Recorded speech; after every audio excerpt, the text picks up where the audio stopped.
Welcome, everyone, to the Poetry Foundation's first open door reading of the fall 2021 season. My name is Alex, and I'm the Building and Events Manager here at the Poetry Foundation. I use he, him pronouns, and as a visual description, I am a white cis man. I have black hair and black glasses, and I'm wearing a black and white striped shirt, kind of getting us ready for Halloween season a little bit early, but it's always Halloween in my book. And I'm really excited for this reading tonight. So the Open Door series presents work from new and emerging poets and highlights writing instruction and poetic partnerships. Each event features readings by two Midwest writers and two of their current or recent students or writing partners. Tonight, we are excited to hear poetry by Julietta Cheung, Hereaclitus Vernon, Joshua Demaree, and Rachel Herman. We would like to begin by recognizing that the Poetry Foundation building is situated on the occupied original homelands of the Council of the Three Fires, the Ojibwe, Potawatomi, and Odawa nations, among other Indigenous nations. Indigenous people continue to live here today, and Chicago is home to one of the largest urban Indigenous communities in the United States. While we are meeting on a virtual platform, it remains crucial that we recognize the stolen resources and land that enable us to connect tonight. We gather recognizing that some of us are settlers on colonized land, and that this land acknowledgement is one small part of disrupting and dismantling the colonial structures in which we are living. Hi, everyone. My name is Noah, and I am the Events and Accessibility Coordinator at the Poetry Foundation. I use they, them pronouns, and I am a white trans person with dark hair, wearing a black floral dress, red lipstick, hearing aids, and a colorful choker. A few accessibility notes. To access live captioning, click the CC icon at the bottom of your screen. Alternatively, you can view captioning in a separate window at the link pasted in the chat. Additionally, tonight, we have two ASL interpreters with us who we will spotlight alongside the poets throughout the event. Finally, we would like to set an intention to create a relaxed virtual space together. That means you can feel free to do what you need for your body and mind to be more at ease. If you need to stretch, if you need to go to the bathroom, if you need to eat a snack, if you need to jump up and down, if you need to call a friend, feel free to step away. So I invite you to take a second now to make yourself 10% more comfortable. Let's get things started with our first reader, Julietta Cheung. Julietta Cheung is an artist with a text-based and language-inspired practice. Her work draws from her experience as a second language user and her background in design. Through textual appropriations, typographic experimentations, reading performances, and sculptural works, Cheung unmakes and remakes familiar cultural narratives to examine their collective fabulations. Her work has been published or exhibited by Kenning Editions, Tripwire, a journal of poetics, the Chicago Cultural Center, the Chicago Artists Coalition, and many other independent venues across the US. An upcoming work will be seen in the streets of Chicago with Roman Susan Art Foundation as a partner for the available city of the Chicago Architecture Biennale. Cheung is an assistant professor in contemporary practices at the School of the Art Institute of Chicago. Please give a very warm welcome to Julietta Cheung.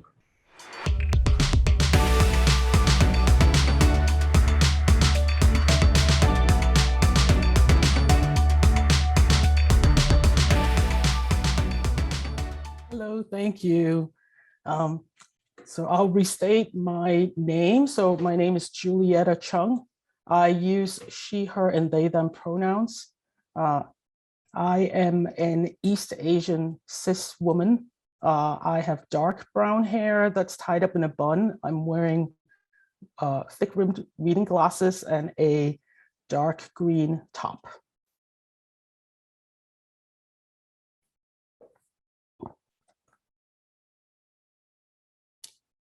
It is just a random object among many others in the living room. The kind of curios one collects to stage small talk when there's company. Placed on a console, it sits next to a miniature octagonal gazebo with a steep pitched roof. They overlook a shelf of curated books that are hardly read and an upright cabinet piano with lavishly carved wood panels. A piece of music perched on its rack. A rocking horse that must have been a great find at a roadside antique store is parked in front of two large west-facing windows. A warm exposure puts all the wares in their storied places in this suburban home somewhere in Wisconsin. On a day this past March, in the mid-afternoon, the random object, a crystal ball, set fire to a nearby sofa and torched the room. How could this have happened? Why this day and not the previous days? Had the crystal ball been moved ever so slightly by chance? Did the sun never shine as brightly? What was so different on this day that brought on this confluence of unfortunate relationships? After a fire brigade had their chance to assess the scene, a public caution was announced through the media.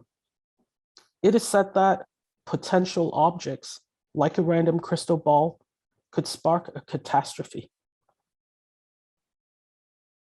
A crystal ball is an optical instrument that refracts and transmits light. It takes in its surroundings to register images along its endless, transparent screen so that light and shadows appear to slip and slide as you move around it. The orb indexes your relationship to everything else, but there is no way to see the entirety of your world from a single vantage point. You can only intuit the network of incidental positions in your mind. With all its associations with clairvoyance, the all-seeing crystal ball simply confirms our limitations. It describes our inability to behold the full extent of our circumstances. Hailed as a marvel of human ingenuity, the Hubble Space Telescope is a supercharged lens made to see the things too far away for any of us to picture, and least of all understand how they came to be. As it orbits a few hundred miles above the Earth, everything it sees is also in constant motion. Every image it fixes describes a constellation in flux.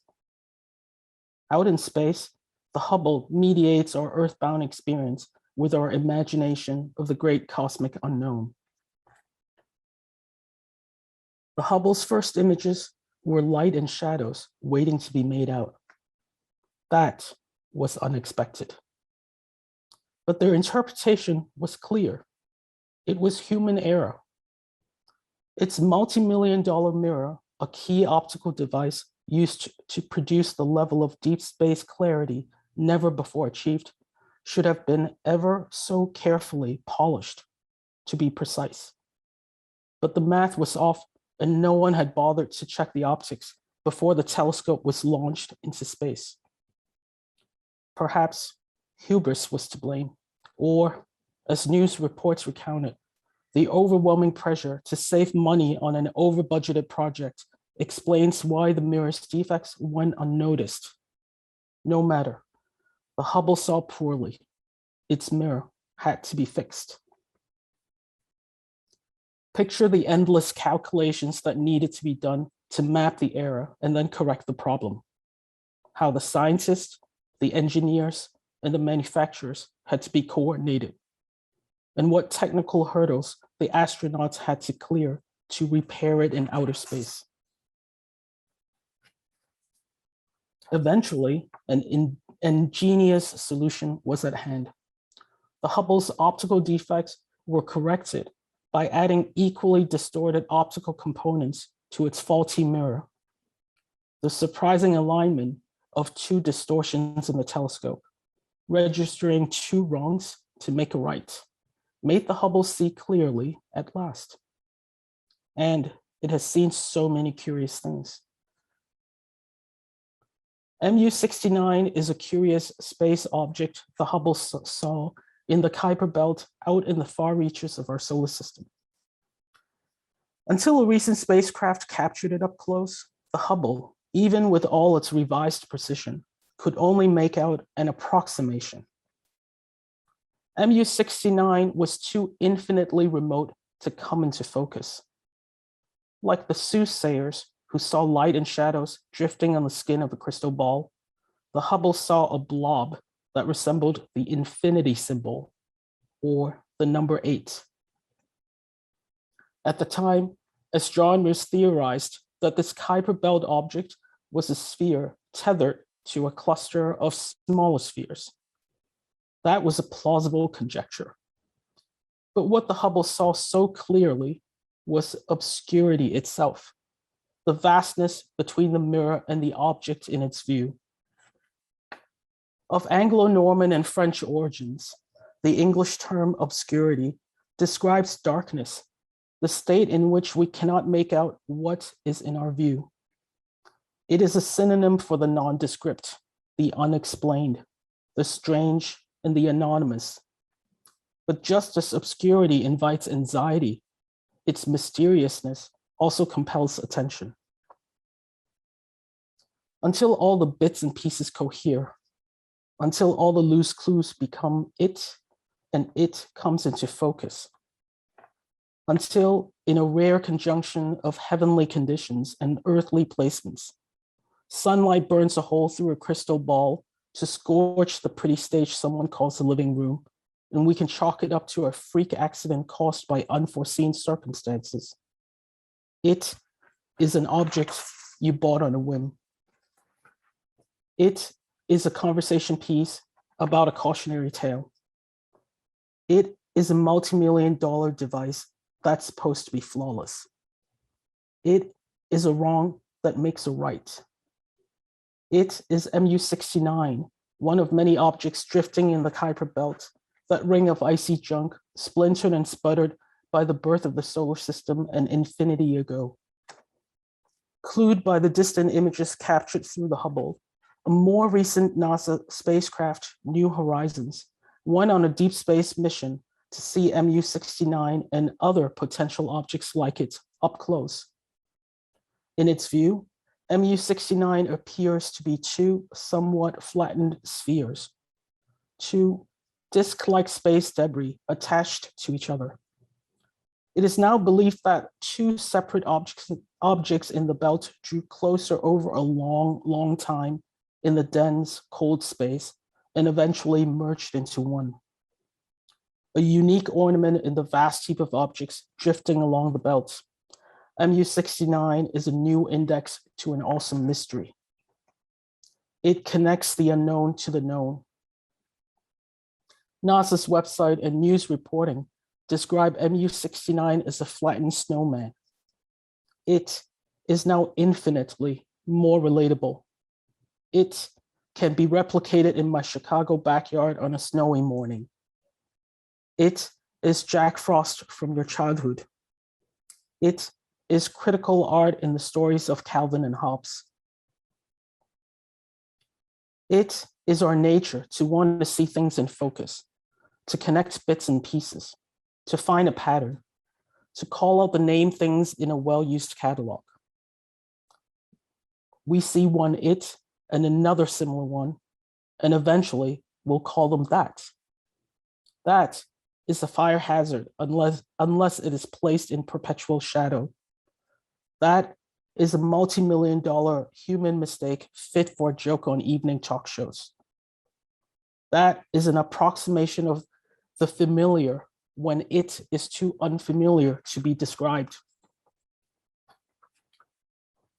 I am it, and that is me. I'm in a room or out in the world. I tell stories that are not mine, and at parties where I stand out. I know you want to name me as that which you know elsewhere. In the meantime, as you squint to make out what I might be, light and shadow that morph in your view when you move around, uncertain as you are about the occasional conjunctions seen from your changing vantage points.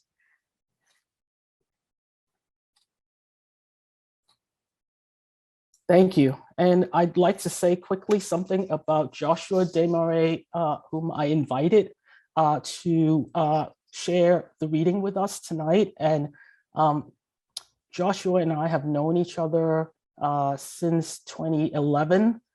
We have been friends, very close friends and supporters of each other's work.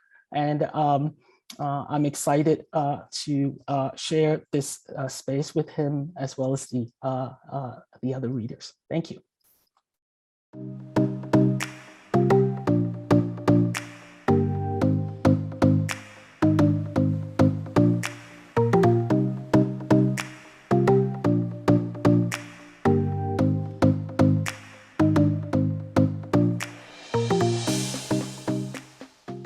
Thank you so much. And if you'd like to see more of Julietta's work, everyone, we're going to put a few links in the chat right now, so you can check out Julietta's website. She also has a current project via Roman Susan as a partner program of the Chicago Architecture Biennial, and she will be performing in November at the Lit and Lose Festival. So lots of cool stuff coming up. Up next is Hereaclitus Vernon. Hereaclitus Vernon, born 1968, is a genderqueer, Chicago-based transdisciplinary poet, pleasure artist, and radical emotionalist. Hereaclitus is interested in what Shannon Bell refers to as fast feminism and their Gustum works over the last 30 years that mash up sexual politics, identity, and metaphysical philosophy. Renamed after the pre-Socratic philosopher Hereaclitus that said, "The only thing constant is change" in 400 BC, Hereaclitus in 2012 was named the artist whose life is probably an artwork by New City. They were recently awarded grants for experimental art through the Foundation for Contemporary Arts and through the Arts Relief Fund awarded by American artists. And this is a quote. "I'm interested in metatooling, crowcore, and biodynamic praxis. It is only through intense, authentic intimacy that we are actually political. My mysticism is a supplement to a dialectic and an expanded pedagogy, but it is always asking, longing, begging, telling, and simultaneously. I think that is seduction." Take it away, Hereaclitus.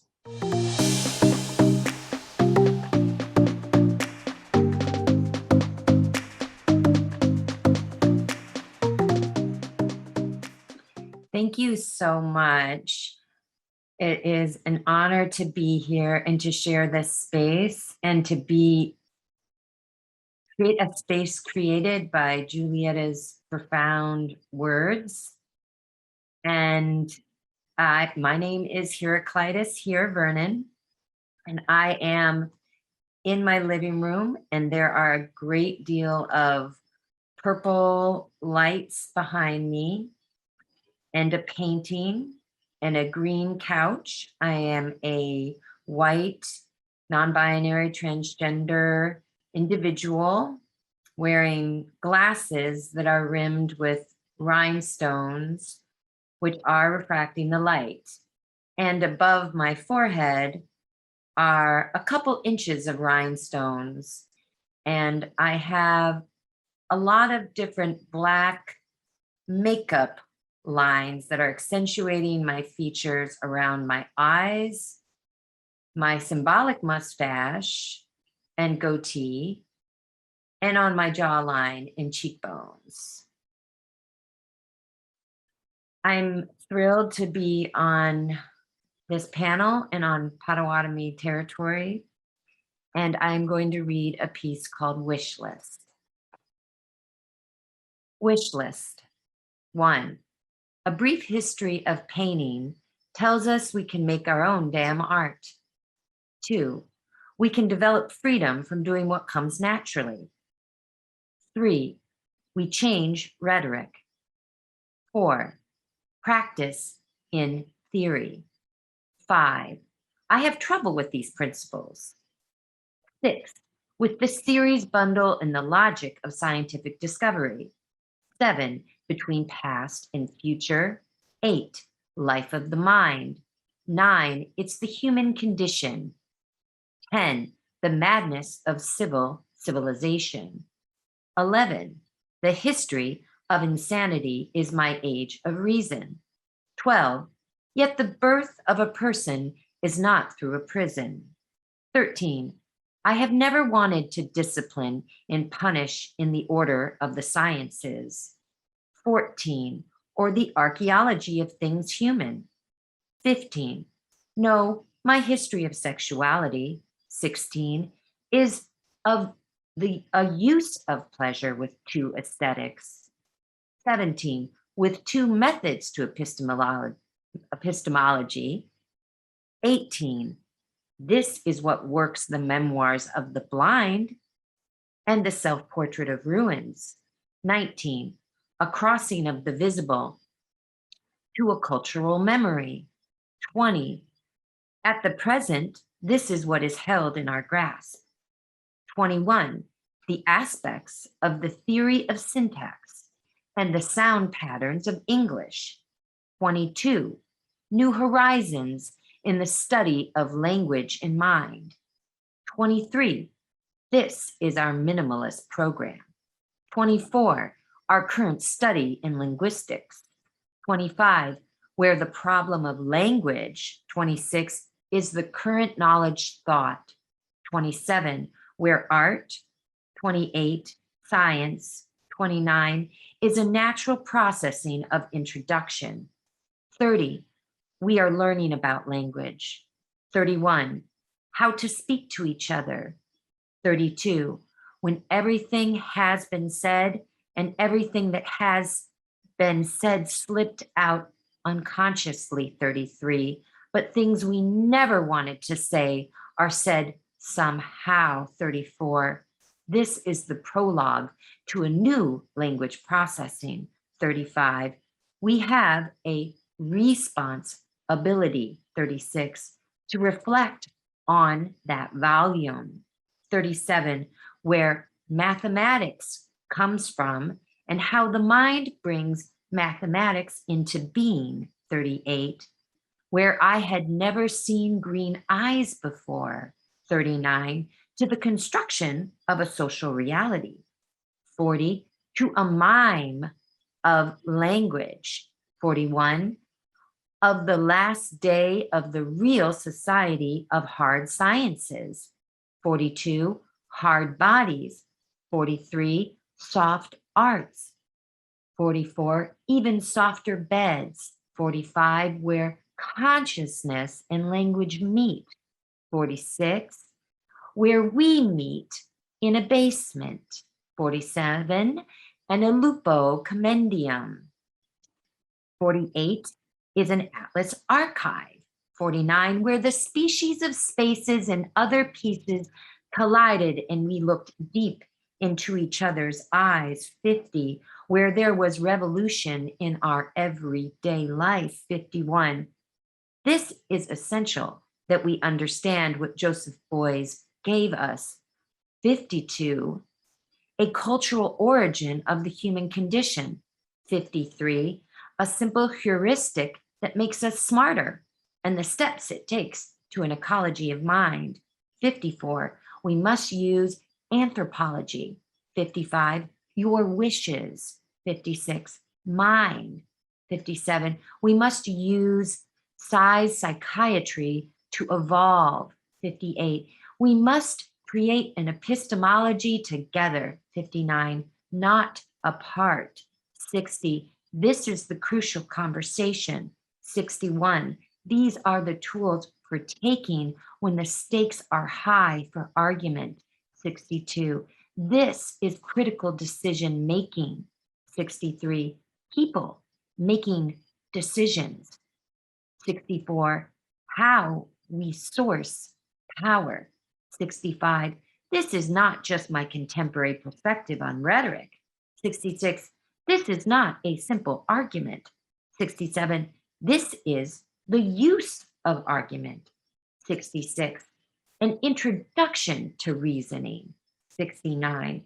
A current issue to an enduring question. 70. To read an argument to critically rethink a new rhetoric. 71. For wishes. 72. Is a rule book for arguments. 73. Critical thinking. 74. Mindfulness. 75. Structures of awareness. 76. Adaptive thinking. 77. Evolution and cognition. 78. Wild cognition. 79.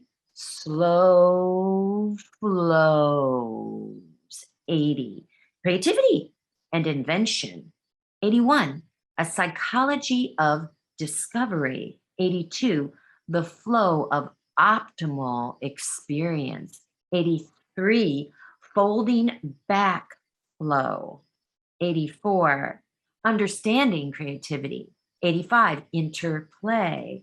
86. Biological flows. 87. Psychological flows. 88. Social factors. 89. The context of creativity. 90. The calling of the update.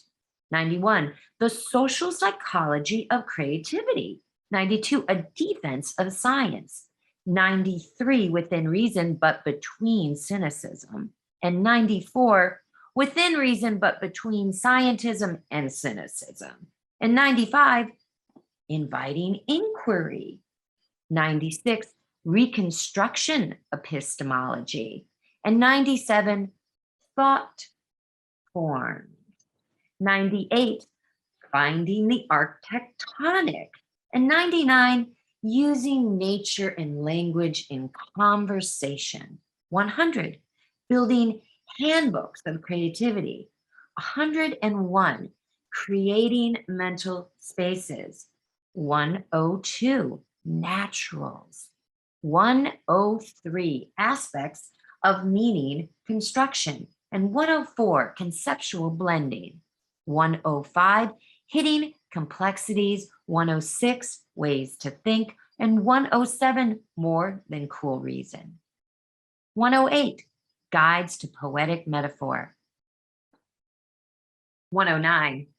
Dangerous things. 110. But they're not women or fire. 111. Truth and a method to desire. 112. A philosophical hermeneutics of language. 113. Interpretation. 114. But not a fear of desire for women or fire.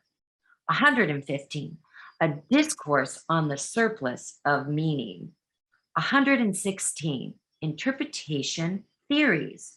117. Beyond objectivism and relativism. 118. Beyond science and hermeneutics. 119. Praxis. 120. Beyond surveying. 121. Beyond lists. 122. Beyond lips. 123. Between facts and norms, we can find our sisters and our brothers.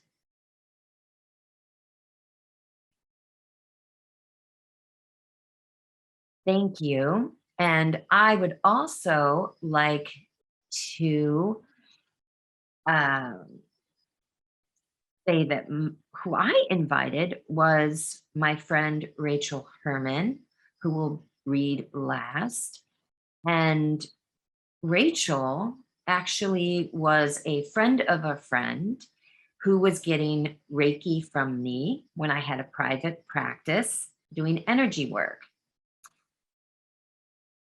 And something interesting happened with that friend, and they had a terrible accident and passed suddenly while at an art residency in Wisconsin.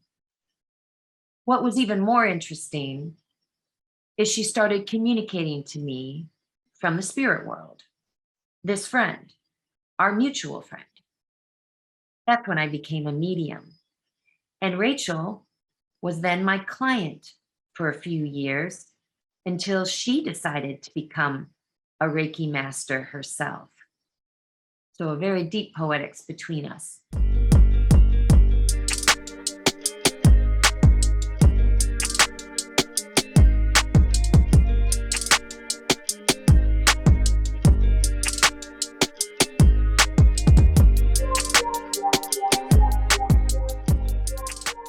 Thank you so much, Hereaclitus. Your wish list was such a gift. Wish you could order them all online somewhere. But speaking of online, that's where you can find some of Here's amazing work, their website, their Patreon, and their link tree. You can find those links down below in the chat. And without further ado, we are on to our next reader, who Julietta mentioned before, Joshua Demaree. Joshua Demaree was born and raised in central Pennsylvania. He has earned an MA in Visual and Critical Studies from the School of the Art Institute in Chicago, and an MFA as well in Creative Writing from Rutgers University, Camden.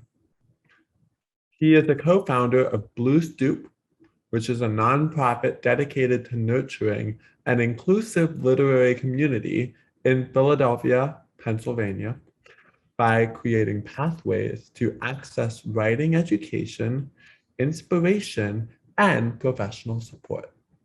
In 2019, Blue Stoop was honored by Philadelphia's Office of Arts, Culture, and the Creative Economy for its literary organizing work.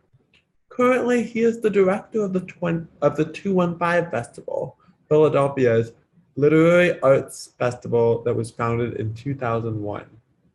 He spends his days working as a medical editor and lives in Media, Pennsylvania. And now, please welcome to the virtual stage, Joshua Demaree.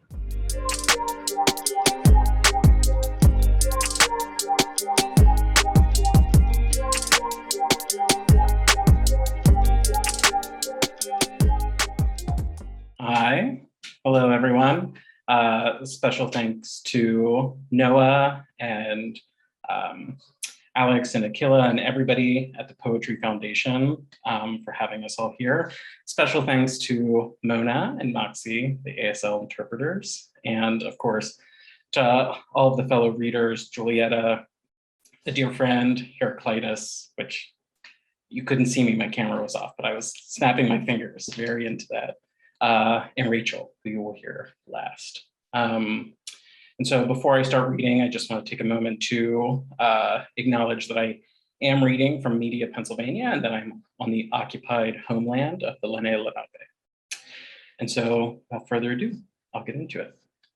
So the piece I'm going to read tonight is called Invasive Species. And I am not, I'm regularly not called a poet, and I have a lot of respect for poetry, and what I write is mostly prose. So it's, very nice to every once in a while when somebody calls me a poet, but I wouldn't consider myself that way.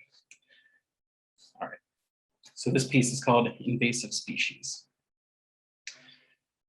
Dave and I moved to the hill on Christmas Eve. We hang 2 strings of lights around the empty living room to mark the holiday. The next morning, we waken giddily inside of our own present, a drafty old house, our house. Technically, Dave's house. He bought it, he holds the mortgage. Legally, I'm just his renter, but I don't let this crush my dreams. Years ago, I left my tiny central Pennsylvania town and unknowingly made the decision to buy an education instead of a house. And now I imagine myself the winner of a socioeconomic Chutes and Ladders. Dave is a middle-class boy making good on his birthright, destined for home ownership. But I'm a fish out of water, a farm boy with too many student loans, just playing at house. And yet, it's Christmas morning, and finally, I think I have a house. For the first few months, we focus our attention inside, fixing up our fixer-upper. And as spring sets in, I turn the yard into my own special project, eager to earn my keep. Dave isn't much for yard work, so over the cool winter weeks, I plan out my dream landscape. But before I can get to work, the weeds make their attack. I pluck, whack, trim, and snip. Having adapted to spread prolifically before the perennials and annuals set leaf, weeds crunch their entire lifespan into a few short weeks, compacting a dozen generations into a single season. From seed to setting seed, they spread their offspring across the yard, with me behind them, a trowel and bucket in hand. The Hill is a neighborhood on the south side of a trendy suburb outside Philadelphia. The houses were homes to mill workers a century and a half ago, including ours.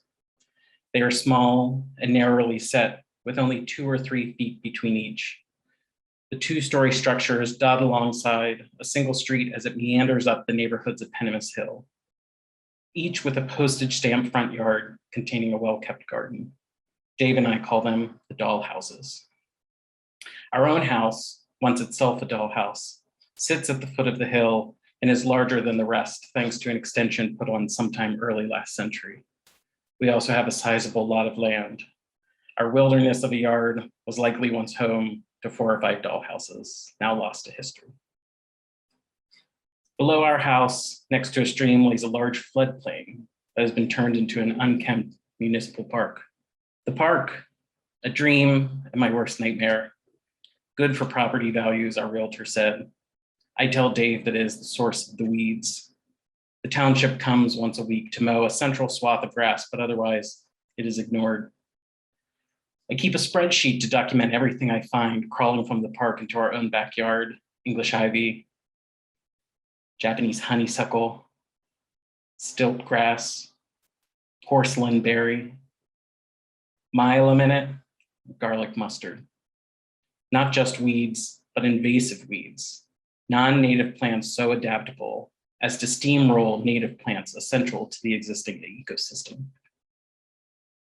When Dave bought the house, a friend who came to see it described the yard as unfinished. I liked the concept of a blank slate that I could impart my vision upon. All winter, I dreamed of a cottage garden along the street, a portager next to the park, a Japanese shade garden out front. But all I have now are weeds, the park and its weeds. The invasives move quicker than I can. I tear out English ivy from the retaining walls, trim back all of the bamboo, whack troves of mile a minute. In one feverish afternoon, I forced Dave to follow me into some dense underbrush in the park, where with surgical precision, we cut back honeysuckle vines and paint the chopped ends with a tiny brush dipped in herbicide. In the evening, I walk along the border of the park, tracking the spread of the worst weed of them all, Japanese knotweed. Knotweed is the queen supreme of invasives. It looks like rhubarb on steroids. Large elephant ear leaves atop bright red stems. Searching knotweed online will reveal nothing but horror stories. It is so ruthless that banks in the UK can refuse a mortgage if the property is known to contain it. In many municipalities in the US, it is considered a hazardous material and illegal to put cuttings in the garbage for fear of turning dumps into knotweed breeding grounds. Introduced purposefully to the US as an erosion stabilizer, it does its job expertly due to its extensive underground rhizome system, the source of its power. But cutting back a single stalk of knotweed triggers the plant to send out dozens of rhizomes, endlessly replicating itself the more you try to fight it back. It is the Hydra, and I am Hereaclitus. The weeds become an obsession. In bed at night, I complain about how bad they look, how I'll never get rid of them all. Why did it have to happen in his backyard? Honestly, I never imagined myself becoming so NIMBY. But the feeling creeps up inside of you faster than you can fight it off. I left my hometown 15 years ago, a town so small, I had the same teachers as my parents, and reveled in the anonymity of cities ever since, blissfully unaware of my neighbors' names, let alone what was happening in their yards. But now I'm playing homeowner, a suburbanite, burdened by property and market values and curbside appeal. And Dave asks why I care so much. What will the neighbors think, I say. Ask Steve, a lawyer from up the hill, if he has problems with weeds. He says no, he's too far from the park. He tells me about the history of the hill while we watch vultures circle overhead and drink beers on his back deck. After the mill closed and the mill workers left, he tells me the doll houses were rented out to artists and artisans, those too poor to afford in-town prices. Because of this, the hill was one of the first integrated communities in the county. By the 80s, a descendant of the mill's owner donated the tract of land that would become the park, what was once the neighborhood dump, and began to sell off the doll houses, evicting the tenants who couldn't afford to buy. And in just a few short years, the hill became mostly white and middle class. Dave and I are part of the second wave of homeowners, Steve says, with most of the first era of buyers moving to assisted living or passing on. With a lot of the original doll houses now gone from fire or tear down, the upper part of the hill has been rezoned for medium density housing developments, something that our rapidly growing suburb could use to help keep housing costs down. Steve says he and the other neighbors have fought the rezoning for years. It will add too much traffic, he tells me, and besides, it'll change the character of the neighborhood. Taking my leave, I wander back down the hill. I suddenly feel like an outsider, a traitor. When I get to our yard, I try to take it in, weeds and all. I look up the hill to the doll houses with their tiny, well-kept gardens, sitting picturesquely like a dream. I walk through our yard, stilt grass underfoot, and head straight into the park. The knotweed, which dies back to the ground in winter, is now towering over me by several feet. It seems to flourish, especially in the late summer humidity. I grab a stalk and swing it back and forth before letting it go. I can't help but think about it differently now, identify with it as a stranger in this land. I wonder if I'll be able to thrive in this new environment as well as it has. I decide to practice some kindness and let myself off the hook. Maybe it isn't me versus the weeds. Maybe we're all just trying to make it in this world wherever we happen to find ourselves. Maybe I'll have my dream garden next year. I search online for ways to live amongst the weeds, and I find one article that suggests foraging.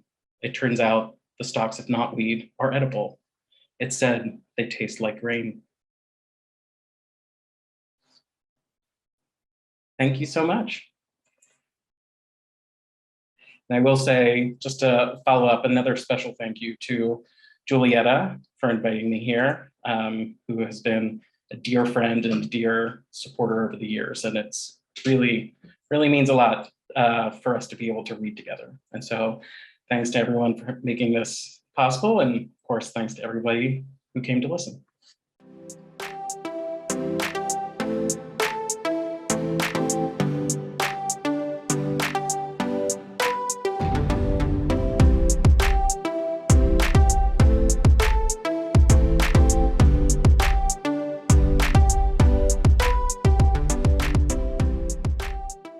Thank you so much.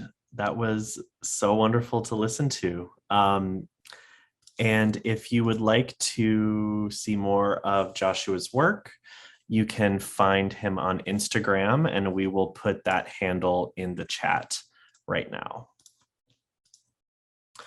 So now we are here with our last reader, Rachel Herman. Rachel Herman is an artist, educator, healer, and writer living in Kansas City, Missouri. Rachel learns and makes work about intangible states like love, grief, and interconnectedness. She is currently working on her first book, Float, Chandelier, Float, about perceptual shifts in time and space while mourning. And she is curating an exhibition of lost, now found paintings that explore the concept of ma, a Japanese term for light and space in the world next door to ours, by Topeka artist Audrey Lehman. Rachel studied visual art and visual theory at the University of Chicago and literature at the University of Michigan in Ann Arbor, and introduces first-year students to Chicago and its history through photographs at DePaul University. She has been awarded residencies and fellowships from Anderson Ranch, Lightwork, and the Chicago Department of Cultural Affairs. She is a certified Reiki master and Reiki Fawa practitioner. And now let's please welcome Rachel Herman.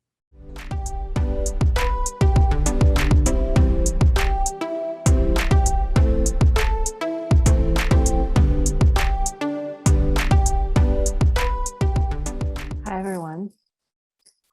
Thank you so much to the wonderful folks at the Poetry Foundation, especially Noah, for organizing this expansive event, and to Here for inviting me to read with them.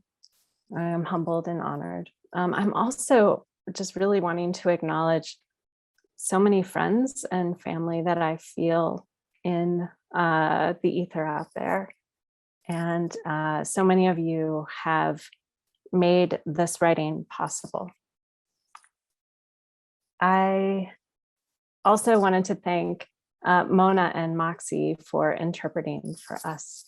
It is a joy to see ASL in action. I use she, they pronouns interchangeably, and I am a cis white woman with long curly brown and gray streaked hair. I'm wearing my lucky blue jacket, and I'm sitting in front of a scroll that I bought when I was in Beijing,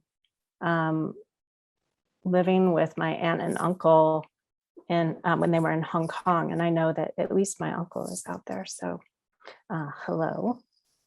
I'll be reading, before I get there, I wanted to say that now I live at the juncture of Kansas and Missouri rivers on the homelands of Native American nations, including the Missouri, Oto, Kansa, Osage, Shawnee, and Delaware. I pay my respects to all Indigenous peoples and to the spirits of the land. I'll be reading some selections from a work in progress. It's not Float Chandelier Float. It's a series of transmissions called Small Balance, and the voices shift in between sections, and I'll pause to give you a sense that we're changing. And I'll start with a dedication. When you ensafen others, the universe celebrates you with song. The music is barely audible, more like the thrill you feel when your body is the instrument, you're feeling the chords. It is said that when friends who have not seen each other for over a year meet again, an angel gets reborn. We are living this now. Angels are getting reborn all over the place.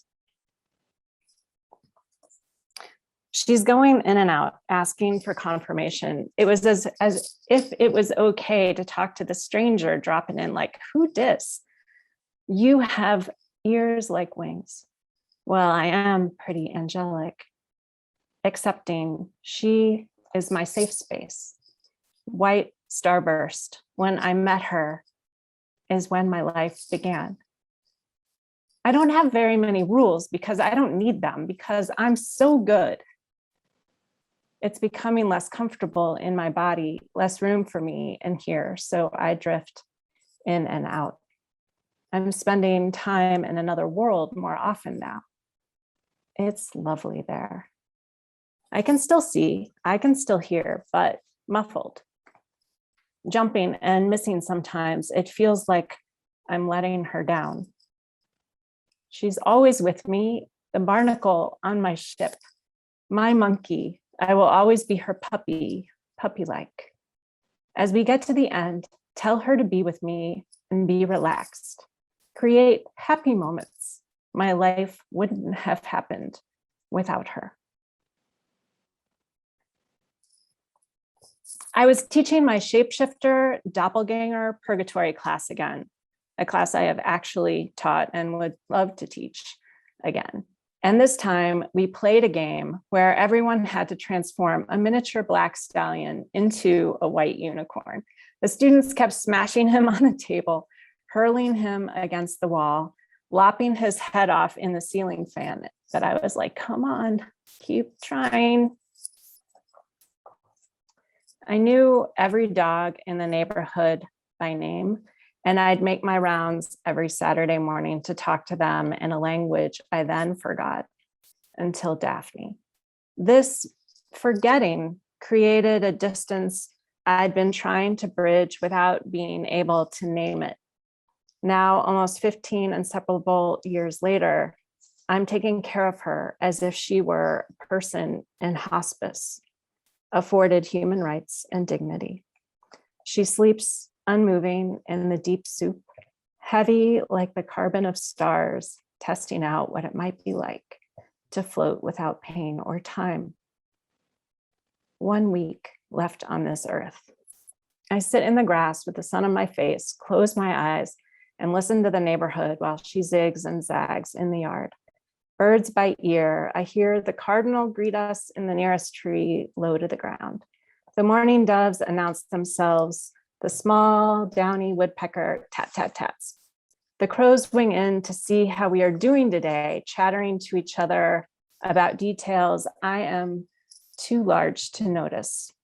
I hear Jude, Eliza, and Axel playing 5 houses over as the crow flies. Sirens and lawnmowers and leaf blowers, full spring. Today, I ask for a sign. Please send me a sign. I open my eyes and see a low flying clump of bees. 1 bee flying, carrying another bee. They scud across the yard and over the fence in seconds. I shout at the birds, did you see that? What was that? I take Daphne inside, marionetting her up the stairs with a 2-handled harness. I Google bee flying, carrying another bee, the undertaker bee, whose job it is to remove the dead and the dying from the hive. Sometimes the literal heavy-handedness of signs is overwhelming. The ribbons of frankincense tears, thin whorls of black alabaster sculpture spiral straight up, pirouette to a point and disappear. It is the smoke for the dying, and it comforts the bereaved. The heart is revealed to be hundreds of smaller hearts, one for every creature ever loved and lost in this life, as a new heart emerges.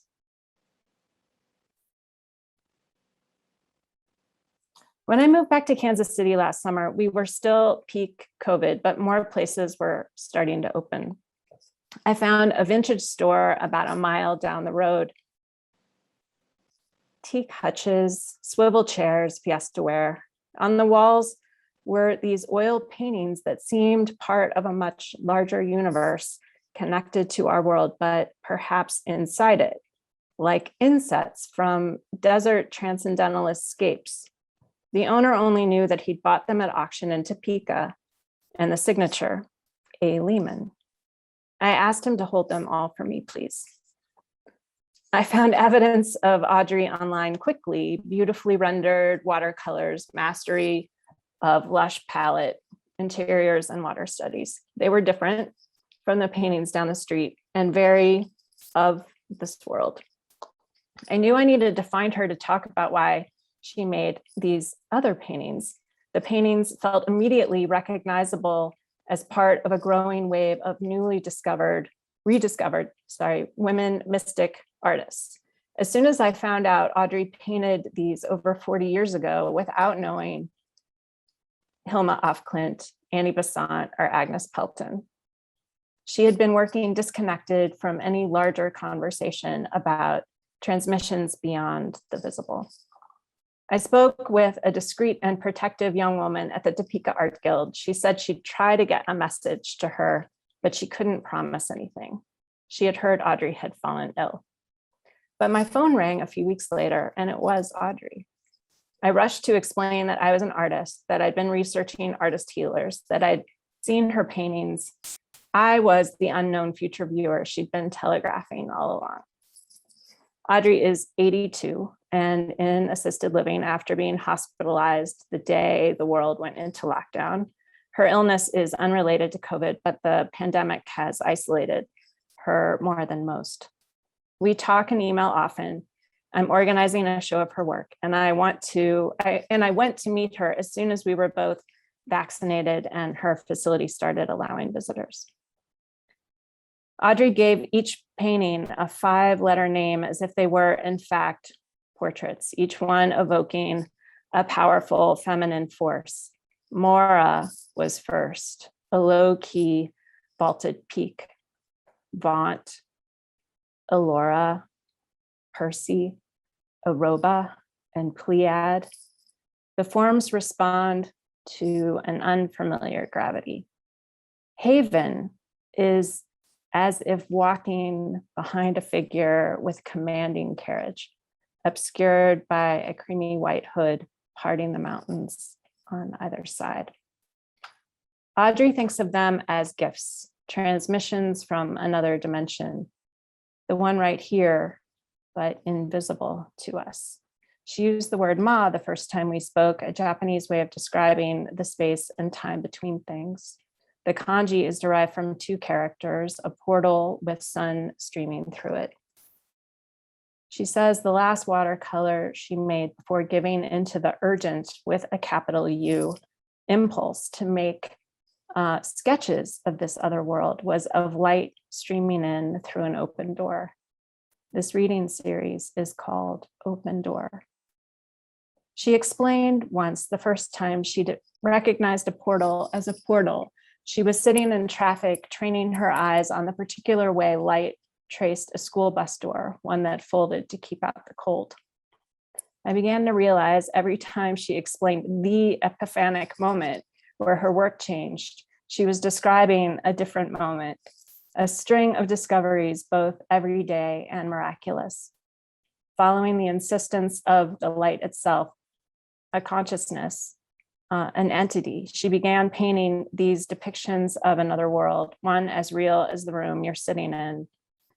Living with them on the walls now, I can attest to how they change the space they are in, that the spirit forms elevate the feeling, a sensitivity I have to being alive and accompanied.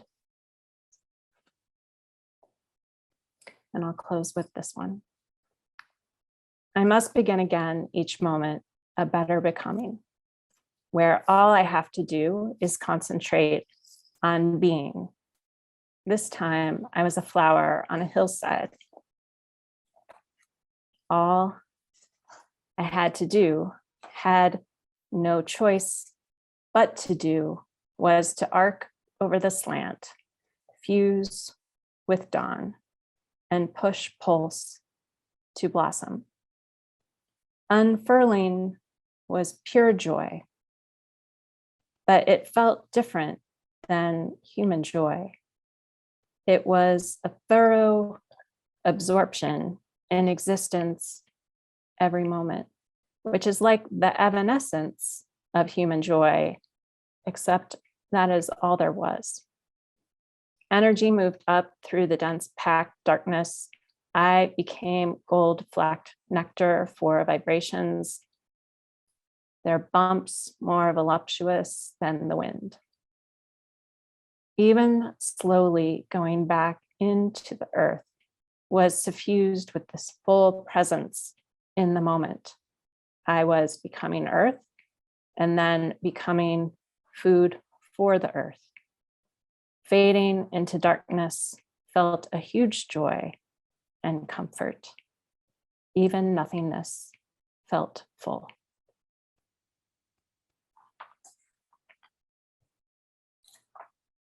Thank you, everyone.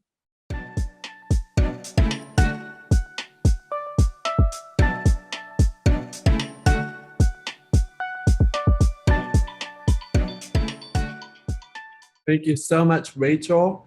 That was really beautiful. You can find Rachel on Instagram at Rachel8Herman. And Akila will post that link in the chat.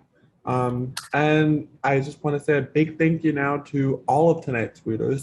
One more time, that's Julietta Cheung, Hereaclitus Vernon, Joshua Demaree, and Rachel Herman. One more big round of applause for all of them. And thank you also to tonight's captioner and our ASL interpreters, Moxie and Mona Jean. And of course, a big thank you to all of you for watching tonight's reading. Thank you so much. Good night.